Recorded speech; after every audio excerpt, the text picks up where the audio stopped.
എല്ലാവർക്കും പുതിയൊരു വീഡിയോയിലേക്ക് സ്വാഗതം. ഇന്ന് വളരെ ടേസ്റ്റി ആയിട്ട് നെയ്വട ഉണ്ടാക്കുന്നതിൻ്റെ ഒരു വീഡിയോ ആണ്. അതിന് വേണ്ടിയിട്ട് 3 ഗ്ലാസ് മൈദയാണ് എടുക്കുന്നത്. ഒരു ബൗളിലേക്ക് 3 ഗ്ലാസ് മൈദ ഇട്ട് കൊടുത്തു.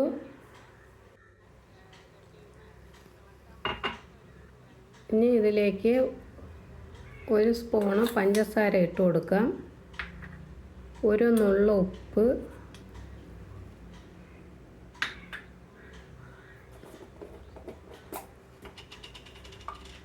2 സ്പൂൺ നെയ്യ്,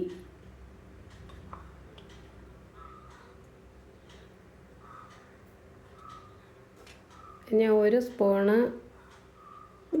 തൈര് എടുത്തതും കൂടി അതിലേക്ക് ഇട്ട് കൊടുക്കുകയാണ്. 1 സ്പൂൺ കർഡ് ഇട്ട് കൊടുത്തു. ഇനി ഇതെല്ലാം കൂടി നന്നായിട്ടൊന്ന് മിക്സ് ചെയ്യുക.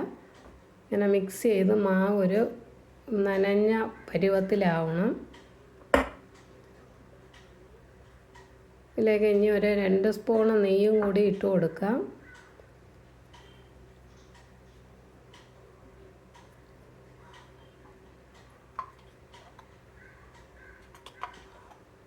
കുറച്ചും കൂടെ ഒന്ന് നനവായി കിട്ടണം. നന്നായിട്ടൊന്ന് മിക്സ് ചെയ്യുക. അതിലേക്ക് കുറച്ച് സോഡാപ്പൊടിയും കൂടി ഇട്ട് കൊടുത്തു. ഇനി കുറേശ്ശെ വെള്ളവും കൂടി ഒഴിച്ച് ഒന്ന് കുഴച്ചെടുക്കാം.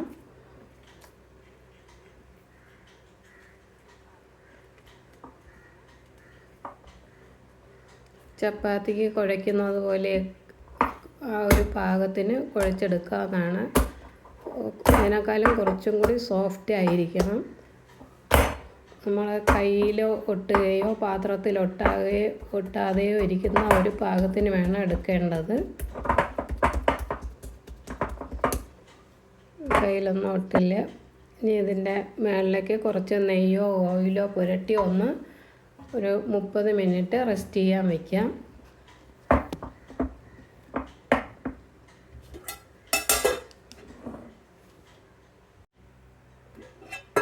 ഇപ്പോൾ 30 മിനിറ്റ് ആയിട്ടുണ്ട്.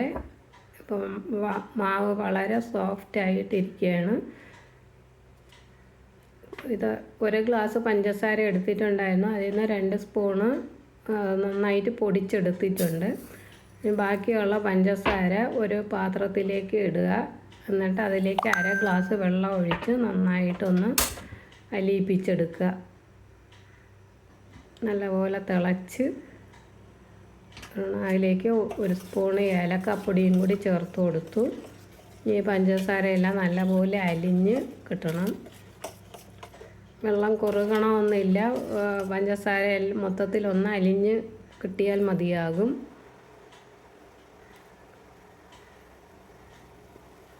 ഈ മാവ് ഓരോ ഉരുളകളാക്കി എടുത്ത് ഒന്നിങ്ങനെ ഒന്ന് പ്രസ് ചെയ്ത് എടുക്കുക. സാധാരണ വട പോലെ ഉണ്ടാക്കുന്നത് പോലെ തന്നെ എടുക്കാവുന്നതാണ്. പക്ഷേ ഇതൊന്ന് ചുരുട്ടിയെടുക്കുകയാണ്. ഒരു മീഡിയം ഫ്ലെയിമിൽ തീ വെച്ചിട്ട് അടുപ്പത്തേക്ക് എണ്ണയിലിട്ട് കൊടുക്കുകയാണ്. ഇപ്പം പഞ്ചസാര പാനി റെഡി ആയിട്ടുണ്ട്.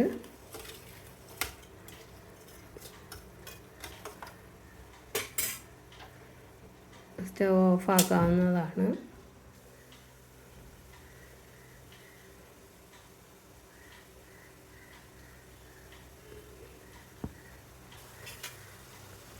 ഒരു സൈഡ് ആകുമ്പോഴത്തേക്ക് ഒന്ന് തിരിച്ചിട്ട് കൊടുക്കുക. ഇതിനി ഒരു ഗോൾഡൻ കളർ ആകുന്ന പാകത്തിന് വറുത്തെടുക്കാവുന്നതാണ്.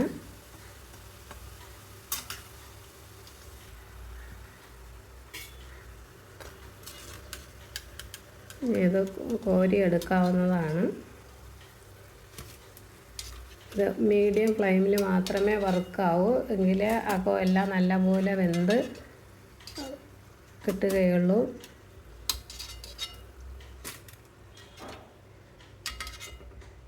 ഈ ചൂടോടെ തന്നെ ഇനി ഇത് പഞ്ചസാര പാനിയിലേക്ക് ഇട്ട് കൊടുക്കാവുന്നതാണ്.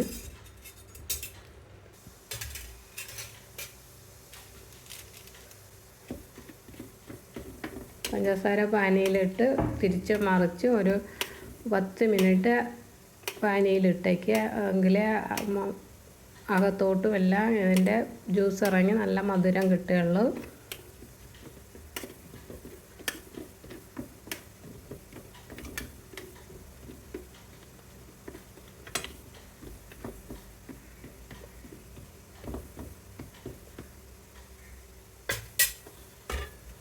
ഇപ്പോൾ എല്ലാം അതുപോലെ ചെയ്തെടുത്തിട്ടുണ്ട്. ആദ്യമായിട്ടത് കോരി മാറ്റിയിട്ട് ആ പാനിയിലേക്ക് തന്നെ അടുത്തതും ഇട്ട് കൊടുക്കാവുന്നതാണ്.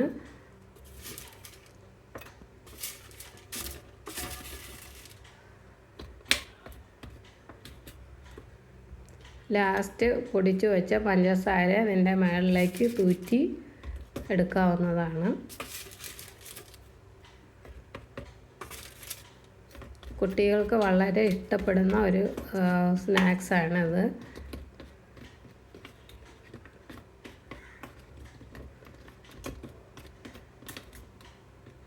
വലിയ മധുരം വേണ്ട എന്നുള്ളവർക്ക് ഈ ലാസ്റ്റ് പഞ്ചസാര പൊടിയൊന്നും ഇടാതെ തന്നെ എടുത്ത് കഴിച്ചാലും നല്ല ടേസ്റ്റ് ആയിരിക്കും.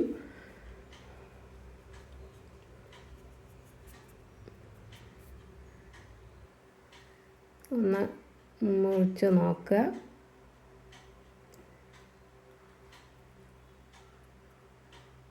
നല്ലപോലെ പഞ്ചസാര പിടിച്ചിട്ടുണ്ട്. എല്ലാവർക്കും ഈ വീഡിയോ ഇഷ്ടപ്പെട്ട് കാണുമെന്ന് കരുതട്ടെ. Thank you.